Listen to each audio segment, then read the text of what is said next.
Grabing ulan mga kapobre. Walang tigil-tigil. Simula kaninang umaga. Ay, kagabi pa talaga. Kagabi. Hanggang ngayon. Hindi na makakilos-kilos. Wala namang hangin. Pero ang ulan.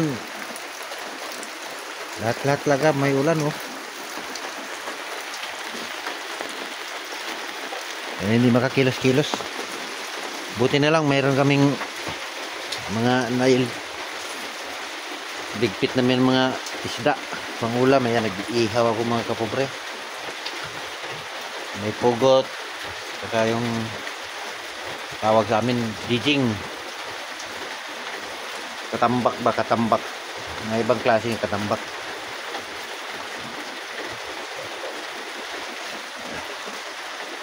Ihaw ko na lang kasi nagsawa na ako sa tinula, tinaksiw. Masarap ito inihaw. Pwede lang mausok-usokan yan kasi may ano yan, may kaliskis, hindi tinanggalan ng kaliskis. Ang tanghalian namin yan mga kapobre.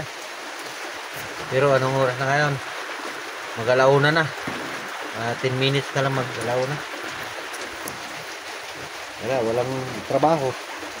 Kaya palipas-lipas na lang ng lipas-lipas na lang natuloy yung ano, pagkain sa tanghalian. Nakalimutan na. Ang lamig.